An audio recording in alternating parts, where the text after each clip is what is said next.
এখন ইসরায়েলের কাছে এমন অর্থ আছে যেটা সারা বিশ্বের কারো কাছে নাই। এখন ইসরায়েলের কাছে এমন অস্ত্র আছে যেটা সারা বিশ্বের কারো কাছে নাই। এখন তাদের কাছে এত প্রপার্টি সম্পদ আছে যেটা সারা বিশ্বের কারো কাছে নাই। ওদের কাছে এখন তেল আছে, ওদের কাছে সোনা আছে, ওদের কাছে রূপা আছে, ওদের কাছে পুরো ব্যাংকিং সিস্টেম আছে। নতুন একটা শক্তি পৃথিবীতে আবির্ভূত হচ্ছে এবং এই শক্তির কাজটা কি হবে? আমেরিকাকে আমরা যেভাবে দেখছি, এই শক্তি তার চেয়ে 1000 গুণ বেশি শক্তি নিয়ে পৃথিবীতে আসবে। আমি 5 মিনিটে শেষ করছি। আরও 1000 গুণ বেশি শক্তি নিয়ে পৃথিবীতে আসবে। এমন অর্থ সারা বিশ্বকে দিবে যেটা বিশ্ব কখনো কল্পনা করেনি। কোনো কাগজের টাকা থাকবে না। সারা বিশ্বকে সে এমন অর্থ দিবে যাতে করে সারা বিশ্বের মানুষকে দাসে পরিণত করা যায়।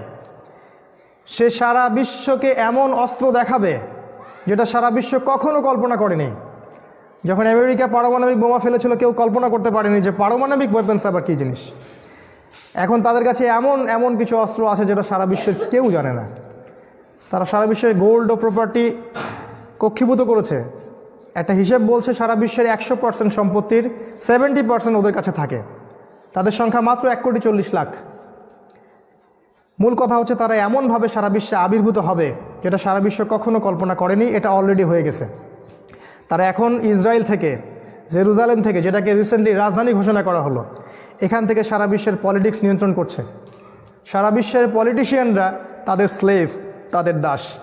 কারো স্বাধীনভাবে পলিটিক্স করার কোনো স্বাধীনতা নাই। কোনো রাষ্ট্র যদি স্বাধীনভাবে বলে আমি আল্লাহ এবং তার রাসূলকে মেনে চলবো, ইসলামিক হুকুম মেনে চলবো, সাথে সাথে তারা তার টাকার মানে ধস নামায় দিবে। সাথে সাথে তারা তার ইকোনমিক সিস্টেমটাকে কলাপস করে দিবে। সেটা করতে না পারে ডক্টর মাহাথির মোহাম্মদের মতো, তারপরে দেখবেন আফগানিস্তানে তারা যেমন অ্যাটাক করেছে সেভাবে অ্যাটাক করবে। ইমরান খানের মতো একটা ভাষণ যদি তারা দেয়, তারা তাদেরকে সুদে ঋণে ফেলে দিবে। কোনোভাবেই স্কিপ করতে পারবে না। বিকজ সারা বিশ্বের পলিটিক্স, সারা বিশ্বের ইকোনমি, সারা বিশ্বের ফাইন্যান্স, সারা বিশ্বের প্রযুক্তি, অস্ত্র, এভরি সিঙ্গেল সেক্টর তারা এখন জেরুজালেম থেকে নিয়ন্ত্রণ করছে। আর আমাদের হাদিস, চলুন হাদিসে ফিরে যাই। হাদিসে রাসূল সাল্লাল্লাহু আলাইহি ওয়াসাল্লাম কী বলছেন? বলছেন দাজ্জাল জেরুজালেম থেকে আত্মপ্রকাশ করবে। ইসরায়েলাইজড পিপল, জেরুজালেমের সমস্ত ইহুদি তাকে অনুসরণ করবে। আল্লাহ রসুল বলছেন যে নারী জাতি তাকে ফলো করবে। সে ওই জেরুজালেম থেকে সারা বিশ্বের পলিটিক্স নিয়ন্ত্রণ করবে, সারা বিশ্বের অর্থনীতি নিয়ন্ত্রণ করবে, সারা বিশ্বে ভৌগোলিক জিনিস নিয়ন্ত্রণ করবে। মহামারী সে ছড়াবে, সে মহামারী ছড়াবে, সে দুর্ভিক্ষ দিবে, সে ভূমিকম্প দিতে পারবে, সে বৃষ্টি বর্ষণ করতে পারবে। এই শক্তিগুলো কি তারা এখন অর্জন করেনি? এই যে পুরো সিস্টেমটা আমি বললাম, এখন আপনার কি মনে হচ্ছে যে এই পুরো জিনিসগুলো অ্যাক্সিডেন্টলি সব হয়ে গেছে? এর পিছনে একজন মাস্টার মাইন্ড কাজ করছে। সেই মাস্টার মাইন্ডই হচ্ছে দাজ্জাল। তার আগমনের সময় খুব ক্লোজ। যখন আমরা আমাদের মধ্যে কাদা ছড়াছড়ি বিভক্তির মধ্যে লিপ্ত, হালুয়া রুটি সামাই খাওয়াই লিপ্ত, আমরা আমাদের দুনিয়ার মোহে লিপ্ত, তখন এগুলো সব প্ল্যাটফর্ম অলরেডি স্টেজ তৈরি হয়ে গেছে। এখন নাটকটা শুধু মঞ্চায়ন করা বাকি। নাটকটা কেমন করে মঞ্চায়িত হবে সেটা বলে শেষ করছি। রাসূল সাল্লাল্লাহু আলাইহি ওয়াসাল্লাম বলেছেন, শেষ জামানায় যখন মদিনার গুরুত্ব কমে যাবে, জেরুজালেমের গুরুত্ব বেড়ে যাবে, জেরুজালেমের গুরুত্ব হবে সবচেয়ে বেশি, তখন বিশ্বে আসবে একটা মালহামা। আমি বারবার বলছি, এই বিষয়গুলো কোনোটাই অ্যাক্সিডেন্টলি হয় না, এর পিছনে কোনো না কোনো মাস্টারমাইন্ড কাজ করে। মালহামা হবে না, মালহামা হওয়ানো হবে। ঠিক যেমন করে first world war, second world war হয়েছে, ঠিক একইভাবে থার্ড একটা ওয়ার্ল্ড ওয়ার হওয়ানো হবে কোনো একটা ইস্যুকে কেন্দ্র করে। আর ইস্যুটা কখনো এমন হবে না, তারা কখনো আক্রমণাত্মকভাবে কিছু করবে না, তারা অন্যদেরকে উস্কাই দিবে। কিছু মুসলিম ভাইকে উস্কাতে পারে। তারা যখন ইসরায়েলকে অ্যাটাক করবে, ইসরায়েলের হাতে মিডিয়া আছে, বিবিসি, CNN সব কিছু ওদের হাতে, ন্যাটো ট্যাটো সব ওদের হাতে। ওরা বিশ্বকে দেখাবে যে আমরা আসলে সন্ত্রাসের বিরুদ্ধে যুদ্ধ করছি, আমরা নিজেদের আত্মরক্ষার স্বার্থে এটা করছি। এভাবে তারা যুদ্ধের সূচনাটা করবে। আল্লাহ রসুল বলছেন মালহামা যখন শুরু হবে, তখন সারা বিশ্বের প্রতি 100 জনের মধ্যে 99টা মানুষ মারা যাবে। ইন্না লিল্লাহি ওয়া ইন্না ইলাইহি রাজিউন। রসুলের কথা, ফেরার কোনো বুদ্ধি নাই। 100 জন ফাইটারের মধ্যে 99টা ফাইটার মারা যাবে এই মালহামায়। তিনি বলছেন বিশ্বটা ছোট হয়ে আসবে, ইসরায়েলের রাষ্ট্রটা প্রশস্ত হবে। ইসরায়েল সামনে মিশরও দখল করতে পারে, ইরাক, ইরানও দখল করতে পারে, লেবানন, জর্ডান, এগুলো তারা দখল করে ফেলবে। তাদের টেরিটরি এক্সপ্যান্ড করবে। মালহামা যখন শুরু হবে তখন তিনি বলছেন তখন তাদের এই পরিকল্পনার বিরুদ্ধে আল্লাহ পাক একটা শক্তিকে দাঁড় করাবেন। আমাদের জন্য একটা সুসংবাদ হচ্ছে, আল্লাহ রসুল বলেছেন পূর্ব দিক অর্থাৎ আমাদের দিক, বাংলাদেশ, পাকিস্তান, আফগানিস্তান, এই জায়গাটা থেকে, ইন্ডিয়া, মালয়েশিয়া, ইন্দোনেশিয়া, এই পুরো কন্টিনেন্ট যেটাকে আমরা খোরাসান বলি, স্পেশালি আফগানিস্তান, এখান থেকে একটা দল ইমার্জ করবে। কিছু ভাই বের হবেন মুজাহিদ, তারা ইমামুল মাহদির সাথে যোগ দিবে যখন ইমামুল মাহদি ইমার্জ করবেন। এই যুদ্ধটা সম্পর্কে রাসূল বলছেন এটা এত ডেভাস্টেটিং হবে যে একটা শহরও হয়তো বাকি থাকবে না যেই শহর এই যুদ্ধের মাধ্যমে ইফেক্টেড হবে না। হয় সরাসরি ইফেক্টেড হবে অথবা অবরোধের মুখে পড়বে। দলিল কোরআনেও আছে, আল্লাহ পাক বলেছেন ওয়াইম মিন কারিয়াতিন ইল্লা নাহনু মুহলিকুহা ক্বাবলা ইয়াউমিল কিয়ামা, কিয়ামতের আগেই এমন কোনো শহর নাই যেটা আমি আল্লাহ ধ্বংস করব না। কিয়ামতের আগেই এমন কোনো শহর নাই যেটা আমি ধ্বংস করে দিব না। ক্বাবলা ইয়াউমিল কিয়ামা, কিয়ামতের আগেই, কিয়ামতের দিন না। এর জন্য অপেক্ষা করছে একটা পারমাণবিক যুদ্ধ, নিউক্লিয়ার ওয়ার। এবং যারা বিশ্বের পলিটিক্স এবং জিও পলিটিক্স নিয়ে পড়াশোনা করেন তারা জানেন বিশ্ব এখন একটা এই জায়গার মুখোমুখি হয়ে আছে। যে কোনো সময়, যে কোনো মুহূর্তে ইসরায়েল তাদের স্বার্থে এই যুদ্ধটা শুরু করবে এবং শুরু করার সময় তারা বলবে আমরা সন্ত্রাসের বিরুদ্ধে যুদ্ধ করছি, আমাদের আত্মরক্ষার জন্যে আমরা যুদ্ধ করছি। তারা বলবে না আমরা এগ্রেসিভলি যুদ্ধ করছি, না, তারা এত বোকা না। 100-150 বছরের প্ল্যান তারা এখন বাস্তবায়ন করেছে, কারণ তাদের অ্যাম্বিশন হচ্ছে তারা জেরুজালেম থেকে বিশ্ব শাসন করবে এবং সেটা তারা করবেও, কিন্তু সেটা নকল মাসিহ দাজ্জালের হাত ধরে, সত্যিকারের মাসিহের হাত ধরে নয়। যখন তারা এই যুদ্ধটা লঞ্চ করবে মুসলিমদের 3 ভাগের 1 ভাগ শহীদ হয়ে যাবে, আরেক ভাগ যুদ্ধের মাঠ থেকে পালিয়ে যাবে, আরেক ভাগের হাতে আল্লাহ রাব্বুল আলামিন শেষের দিকে গিয়ে, একদম শেষের দিকে গিয়ে বিজয়ের পতাকা দান করবেন। একদম শেষের দিকে গিয়ে পৃথিবীর বেশিরভাগ মুসলিম নিহত হবে। আমাদের মা বোনদের কী হবে আমরা জানি না। আমরা যে বড় স্বপ্ন তৈরি করছি, vision 20, 30, 50, 60, you are living in Disneyland. আপনি স্বপ্নের স্বর্গে বাস করতেছেন। এরপর যেটা হবে, ইমামুল মাহদিকে ঘিরে ফেলবে ইহুদিরা। একটা হাদিস বলে শেষ করছি, ইহুদিরা ঘিরে ফেলবে। আল্লাহর রাসূল বলেছেন লা তুকাতিলুন্নাল ইয়াহুদ, মুসলিমরা তোমরা অবশ্যই ইহুদিদের সাথে যুদ্ধ করবে।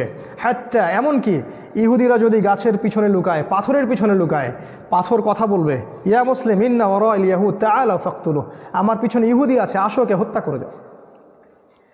কারণ জড়বস্তু পর্যন্ত ওদের জুলুম দেখতে দেখতে অতিষ্ঠ হয়ে যাবে। আল্লাহ পাক ইমামুল মাহদি এবং মুসলিমদেরকে যখন তারা ঘিরে ফেলবে সিরিয়ার দামেশকে, সাদা মসজিদের ভিতরে, আল্লাহ পাক তখন ঈসা আলাইহিস সালামকে আসমান থেকে পাঠাবেন, সত্যিকারের মাসিহ, সত্যিকারের মাসিহ। এবং এই মাসিহকে দেখা মাত্রই নকল মাসিহ দাজ্জাল সে গলতে শুরু করবে। কারণ আল্লাহ রাসূল বলেছিলেন মালহামা যখন শুরু হবে ঠিক তারপরেই দাজ্জাল বের হবে, মানে মানুষের রূপে দাজ্জাল বের হবে। এরপর ঈসা আলাইহিস সালাম দাজ্জালকে হত্যা করবেন, ইহুদিদেরকে হত্যা করা হবে। যারা জিজিয়া দিবে, যারা ইসলাম গ্রহণ করবে তাদের কথা আলাদা। ঈসা আলাইহিস সালামের প্রতি অনেকে ঈমান নিয়ে আসবে, তারাও ইসলামের সাথে একটা ভালো সম্পর্কের মধ্যে থাকবে। ঈসা আলাইহিস সালাম 40 বছর পর্যন্ত পৃথিবীতে জীবিত থাকবেন। তিনি বিয়ে করবেন, তার সন্তান হবে, তার মৃত্যু হবে এবং আমাদের নবী বলছেন তাকে আমার কবরের পাশে দাফন করা হবে। এরপরে মানুষ আবার খারাপ হওয়া শুরু করবে এবং এমন খারাপ হবে মানুষ যে মসজিদের সামনে অথবা বাড়ির সামনে, রাস্তায়, বাজারে মানুষ জেনা করবে গাধার মতো পাবলিকলি, যেটা এখনও হচ্ছে কিন্তু আরও ব্যাপকভাবে হবে। এই মানুষগুলোর সামনে হঠাৎ একদিন কিয়ামত হবে, হঠাৎ, কোনো সারা শব্দ ছাড়াই, কোনো পূর্ব সতর্কতা ছাড়াই, সকালবেলা যেদিন সূর্য পশ্চিম দিক থেকে উঠবে। এই পুরো প্রসেসের মধ্যে সবচেয়ে বড় যে মাস্টার মাইন্ড, এই পুরো যে প্রসেসটা আমি বললাম, এর সবচেয়ে বড় যে মাস্টার মাইন্ড সেটা হচ্ছে দাজ্জাল।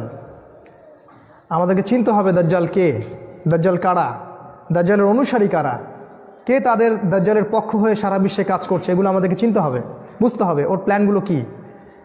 কেন উম্মাহ বিভক্ত হয়ে গেল, কেন এডুকেশন সিস্টেমটা করাপ্টেড হয়ে গেল, কেন ব্যাংকিং সিস্টেম আসলো, কেন সুদ আসলো, প্রত্যেকটা বিষয়ের পিছনে একটা কারণ আছে, সেই কারণটা দাজ্জাল।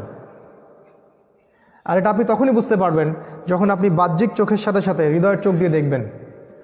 আর এটা তখনই দেখতে পারবেন যখন আপনি সূরা কাহাফ পড়বেন। সূরা কাহাফ আপনাকে এমন কিছু দিবে যেটাতে আপনার ভিতরে চোখ খুলে যাবে, আপনি ওয়ার্ল্ডকে রিড করতে পারবেন। এখন আমরা কি করব? হালুয়া রুটি সেমাই খাবো আর বাসায় ঘুমিয়ে থাকবো আর কাদা ছড়াছড়ি করব। কাজ আছে অনেক। ইলম, প্রথম কাজ ইলম অর্জন করতে পারি, এটা প্রথম কাজ, বেসিক। ইলম ছাড়া আপনি কিছু রিড করতে পারবেন না। সেকেন্ড হচ্ছে ইলম অনুযায়ী আমল। ইলম অনুযায়ী আমল না করলে আধ্যাত্মিকত্ব আসবে না, হৃদয়ের চোখ খুলবে না। তৃতীয়টা হলো পরিবার গঠন। যতদিন পর্যন্ত শহরে সাস্টেইন করতে পারি করি, একটা সময় আসবে শহরে থাকা পসিবল হবে না। আজকে থেকে 10 বছর পর আপনি বলবেন যে আদনান ভাই একদিন দাঁড়িয়ে এখানে খুতবা দিয়েছিল আমাদের সামনে, এই কথাটা আদনান ভাই বলেছিল আমাদেরকে, যে শহরে থাকা পসিবল হবে না। যাদের টাকা পয়সা ব্যালেন্স আছে অনেক দূরের কান্ট্রি সাইডে চলে যান, ওখানে জমি কিনেন, ওখানে মুসলিম কমিউনিটি গড়ে তোলেন। একটা সময় আসবে আপনি শহরে থাকতে পারবেন না। ভেরি রিসেন্ট, 5, 10, 15, আল্লাহ ভালো জানেন, তারও আগে হতে পারে। পরিবারটা গঠন করেন।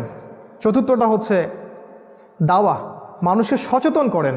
এখন শেষ জামানায় যে জিনিসগুলো বেশি আলোচনা করা দরকার সেগুলো নিয়ে সেমিনার করেন, খুতবা অ্যারেঞ্জ করেন, মানুষ সচেতন হোক সামনে কি হতে যাচ্ছে। পঞ্চম, কমিউনিটি গড়ে তোলা।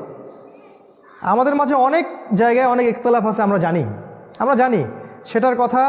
মেজর ইখতিলাফ না থাকলে, যেগুলো মেজর সেগুলো না থাকলে ছোট ছোট বিষয়গুলো এখন এড়িয়ে চলেন, মানুষকে একটা জায়গায় নিয়ে আসার চেষ্টা করেন।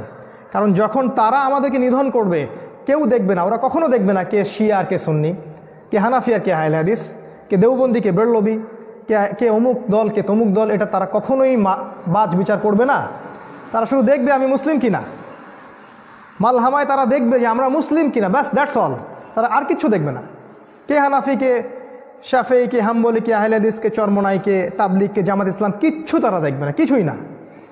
তারা শুধু দেখবে আমি মুসলিম কিনা। সারা বিশ্বের দিকে তাকায় দেখেন না, আজকে সারা বিশ্বের যেখানে মুসলিম সেখানেই ইন্ধন।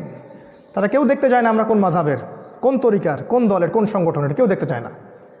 এটা আমরা দেখি, আমরা বোকার স্বর্গে বাস করছি। কমিউনিটি করতে হবে। তারপর অর্থনীতি। আমি আমার এক ভাইকে বলেছিলাম সেদিন, ভাই এখনও মসজিদেই বসে আছেন, নাম বলছি না, আমি বলেছিলাম এখন সর্বশেষ অস্ত্র হচ্ছে কৃষিভিত্তিক অর্থনীতি। একটা রাস্তা খোলা আছে আমাদের সামনে, কারণ পুরো ইকোনমিক সিস্টেমটা করাপ্টেড। আমাদেরকে ওই দিকে ফোকাস করতে হবে। সোনা কিনে রাখতে পারেন, রূপা কিনে রাখতে পারেন, জমি কিনে রাখতে পারেন, ব্যাংকে টাকা রাখবেন না, ব্যাংক কলাপস করবে। তারপর সবার মাঝে এই যে হৃদ্যতা তৈরি করার মধ্য দিয়ে একটা কমিউনিটি গড়ে তোলা, যারা আল্লাহর পথে জান মাল ব্যয় করে এই সিচুয়েশনেও বুক ফুলিয়ে সাহসের সাথে মানুষকে সচেতন করবে, আল্লাহর পথে কাজ করবে। আর যদি কাজ করতে করতে করতে করতে তারা আর শেষমেশ করতে নাই পারে সব ধরনের চাপের কারণে, তখন তারা আসহাবুল কাহাফের মতো শহর ছেড়ে চলে যাবে, হিজরত করবে এমন জায়গায় যেখানে নিরাপদ পানি আছে, বাতাস আছে, থাকার জায়গা আছে, সারভাইভ করতে পারে এই জায়গায়। কারণ সূরা কাহাফ কেন আপনাকে দাজ্জাল থেকে বাঁচাবে জানেন? কারণ সূরা কাহাফের ওই আসহাবুল কাহাফের মতো যদি ইনিশিয়েটিভ আমরা নিতে পারি তাহলে কেবল দাজ্জাল থেকে বাঁচতে পারবেন, তার আগে নয়। তারা সর্বশেষ পর্যন্ত চেষ্টা করেছিলেন আসহাবুল কাহাফ, এক পর্যায়ে পারেননি, তাদেরকে চলে যেতে হয়েছে। আল্লাহ রাব্বুল আলামিন আমাদেরকে দাজ্জালকে চেনার তৌফিক দান করুন, দাজ্জালের সভ্যতাকে চেনার তৌফিক দান করুন, দাজ্জালের হয়ে যারা কাজ করছে ওদেরকে চেনার তৌফিক দান করুন, দাজ্জালের যে মতবাদ, যে অর্থনীতি, যে পলিটিক্স, এগুলোকে আল্লাহ পাক চেনার তৌফিক দান করুন। আল্লাহ পাক আমাদের বাহ্যিক চোখ এবং হৃদয়ের চোখ খুলে দিন, আমাদের মধ্যে ইলম এবং আমলের একটা মৈত্রী বন্ধন দান করুন আল্লাহ পাক। আল্লাহ রাব্বুল আলামিন আমাদের যে দিনী ভাইরা আছেন, বোনরা আছেন, স্পেশালি যারা ইয়াং, তাদেরকে এই বিশ্বকে বোঝার তৌফিক দান করুন, আগামী সময়গুলোর জন্য প্রিপারেশন নেওয়ার তৌফিক দান করুন। আমাদেরকে জান মাল সময় শ্রম ব্যয় করে আল্লাহর পথে আল্লাহ দাওয়াত এবং জিহাদে লিপ্ত করুন। সর্বশেষ আল্লাহ পাক যদি আমরা শেষমেশ সার্ভাইভ করতে নাই পারি, নিরাপদ জায়গার ব্যবস্থা আল্লাহ পাক আমাদেরকে করে দিন। আল্লাহুম্মা আমিন। আকুলু কওলি হাযা আস্তাগফিরুল্লাহ লি ওয়া লাকুম ওয়া লিসাইরিল মুসলিমিন। বারাকাল্লাহু লানা ওয়া লাকুম বিল আয়াতিল হাকীম। ইন্নাহু তাআলা জাওয়াদুন কারীমুন বার রাউফুর রহিম।